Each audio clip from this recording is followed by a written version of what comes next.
So the eighth inning represented exactly what PCA is these days, didn't it? In one inning.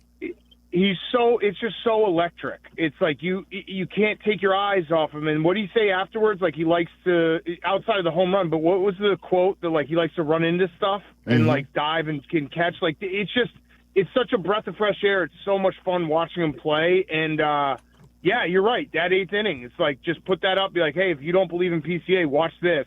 Watch this 20 minutes of baseball and tell me you don't think this guy's an absolute stud. So the Cubs just tweeted this out. I don't know if you saw this. Waddle couldn't maximize his phone, so he couldn't see the message on the video board. The board that PCA hit yesterday, the Budweiser board in right field, right now it's all blue, and at the top it's got a sad face emoji, and it says, your PCA caused a video board problem and needs to restart. We're just collecting some home run data, and then we'll reboot. 0% recovered from the damage. If you'd like to prevent future crashes, consider voting number 4 PCA into the All-Star game. And then, of course, there's a QR code where you can vote for PCA. That's pretty cool, isn't it?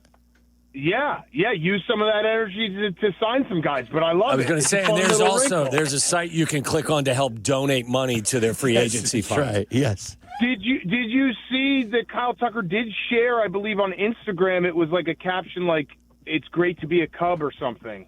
And he shared that, like a post. So I don't know. I'm just thinking, I'm at that point where I'm like, hey, look at that. He loves being a Cub. So what would you do if you're Jed then? Like Jed was on our station today and he said, eventually they're going to hope to talk, but what would your game plan be here in the middle of the season? Talk right now. Be like, hey, I saw your Instagram post. What did this mean? Let's just talk about it. Like, did you mean something by this? That's a good in. Wait, so Jed said that they haven't even started talking? Here's what he said. Like, who knows what he's being honest about? He's really good at saying stuff and being friendly, and he's a great guy, but he doesn't give you a lot. This is, and we'll listen together, this is Jed with Cap's question, of course, with all the noise that he suggests. None of it coming from him, of course. And here's the answer. In terms of Kyle Tucker and everywhere you go and everywhere you look, whether it's social, articles, are the Cubs going to sign him? No, the Cubs will never sign.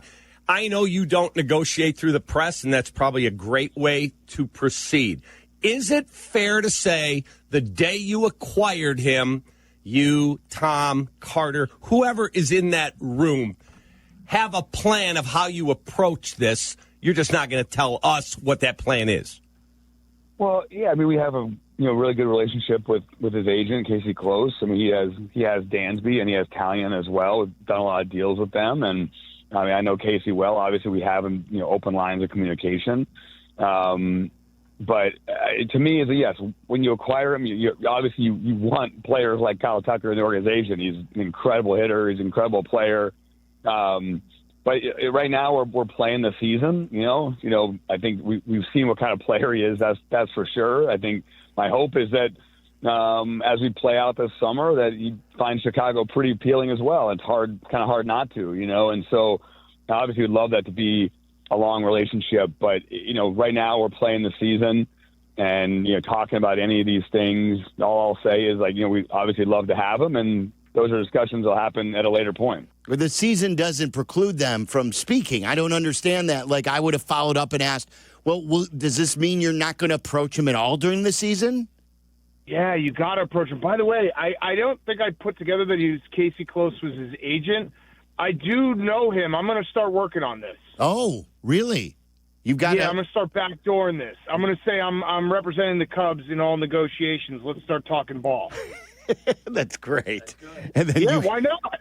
By the way, I think what could go wrong? The thing I took from that soundbite was that I've been pronouncing Jameson Taillon's name incorrectly. Did he say Talion? Yes. I didn't know who the hell he was talking about. Also, Cap missed a very important name in that, because I do still think that Crane Kenny has a say. Oh, for sure. For sure. Right. So, and he might have more of a say than everyone because he's looking at the numbers. So, Cap's got to do a little bit better job there.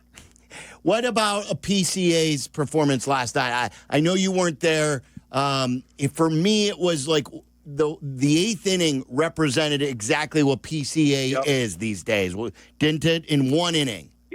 It's just so electric. It's like you can't take your eyes off him. And what do you say afterwards? Like he likes to, outside of the home run, but what was the quote that like he likes to run into stuff and like dive and can catch? Like it's such a breath of fresh air. It's so much fun watching him play. And yeah, you're right. That eighth inning, it's like just put that up. Be like, hey, if you don't believe in PCA, watch this 20 minutes of baseball and tell me you don't think this guy's an absolute stud. And it's I don't know about you, but like I've cautiously been like, all right, there's going to be a regression at some point, but it doesn't really matter because he's playing so well that even if he regresses a little, he's still going to be on a crazy like streak and finish with great numbers. And I even think like I went to 2 games over the weekend. Like the offense did regress a little, but the pitching picked them up. You know what I mean? Winning a bunch of games 2-1 and 3-2. So it's like those are the type of games that the last couple of years the Cubs would guaranteed lose. And so, yeah, I'm saying it's starting to feel a little special, Silvy. As somebody who likes to make a wager every now and again, do you have a ticket on him to win the MVP? I don't. I had that one on Schwarber. I know. I'm stupid. By the way, also it's like it's Shohei. Shohei's gonna win. Yeah. What are you gonna do? I have a ticket for the 50-50, and when I win at the end of this series, how is that going to make you feel? Did you go to the game? I did not. No, I gave somebody money to purchase one. It doesn't make me feel anything because that's a hollow victory, and if you win without going to the game, it does not count in my book. Well, Tyler bought the tickets at the game. Yeah, I think Charlie did. Charlie bought the tickets. It doesn't matter. It will matter to me when I win. No, it won't. I will not. So what, am I going to just play the 50? You know the Cubs do the road series now? Oh, really? Well, what is that? Yeah, they do the road series. Like, you can buy, when they were at the Phillies, there was a 50-50 raffle for the Cubs. Like, that's not real.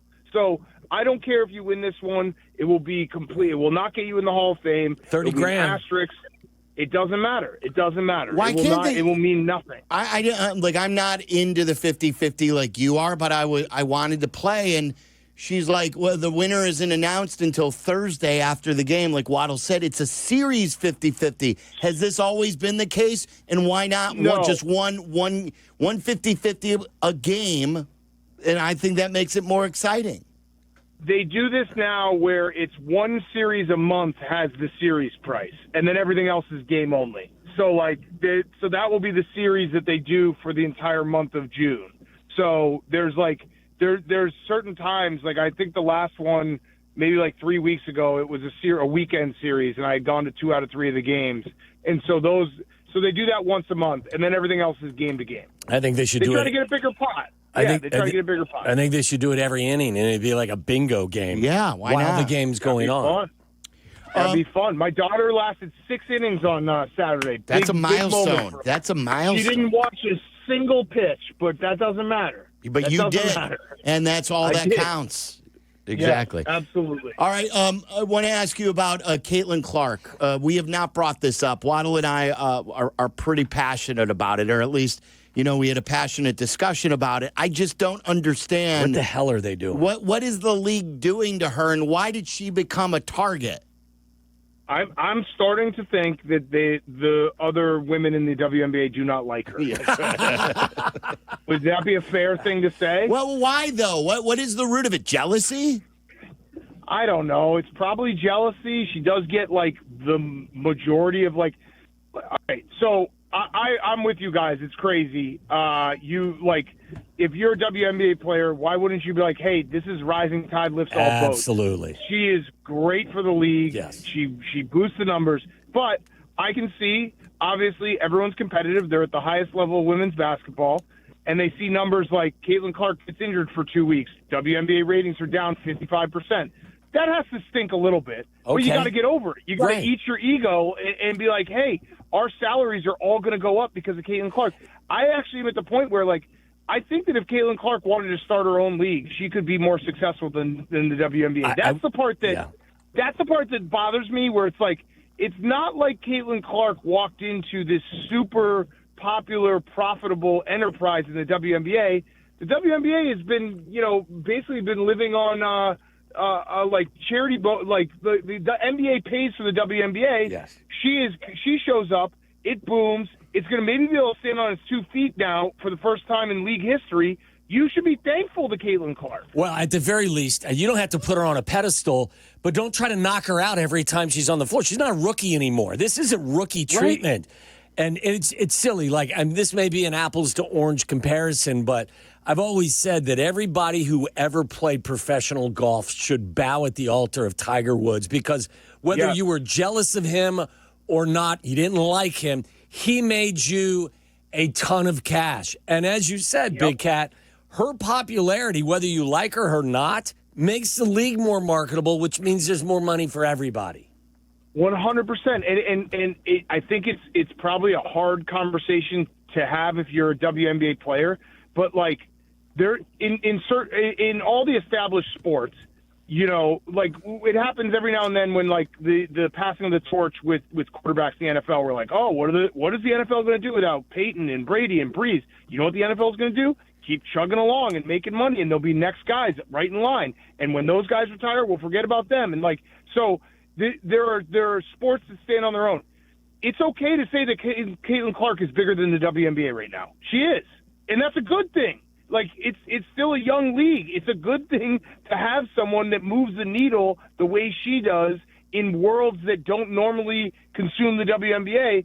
But yeah, it's very bizarre that it's seen as a bad thing in the league circles and with all the competitors. And you should still compete against her and play hard. But the cheap shotting like everybody is a member of the bad boy Pistons for no reason other than jealousy is pure stupidity. It's crazy. It's crazy. And, I mean, listen, it does make for more fodder and more conversation. So I guess in a weird way you could spin zone it and be like, hey, if you just beat her up every game, it's going to get talked about more. But at some point, you got to be like, hey, we should protect our players, and we should protect the one who's making us all money. Yeah, that's what Jack said. Jack said it's good for business. We said it's not, like it may be in the short term, and we're talking about it now, but I don't think it's good for the league's overall growth long term. Yeah, and I also do think, I think it was Sophie Cunningham, it was good to finally see Caitlin Clark's teammates start to fight back. Because that's how it's going to end up. That's how it's going to end up stopping. Is you need a Charles Oakley to start being like, hey, enough of this, and then it will kind of correct itself. And speaking on how that's good for the league, Sophie Cunningham's jersey has now sold out on Fanatics, just like that, really? Because she was the enforcer for Caitlin Clark. Who's that guy talking? That's Jack McGrath. Jack McGrath, one of our producers. What's up, Jack? How we doing? Good. How are you? Good point by Jack. Yeah. Way to go. Who the hell is that? That was terrific. All right. I was like, that's not Tyler. What the heck? If you're Haliburton, are you playing tomorrow? Yeah, you got to. You have to. I know that. Listen, I'd play. But I'm built different. Yeah, you are built differently. Yeah, I mean, you use different mentality. Different mentality. What is the actual, like, he had an MRI? Is it just it's a strained hamstring? Did we get I don't know what the MRI said, but it's a calf issue. And I think the concern is it could lead to an Achilles potentially. Yeah, like Kevin Durant. I don't know. I mean, the end of the season, like, there's nothing left. I think you got to give it a try. And if it's bad, just have T.J. McConnell just go crazy. Rick Carlisle, I mean, T.J. McConnell should have stayed in that game on Monday night. Like, the Thunder had no answer for him. Yeah. And I know that part of his thing is he goes 110% all the time. But, yeah, I mean, maybe you just start with Haliburton, see if he's okay. And then if he's not feeling good, you're just like, all right, TJ, you got this.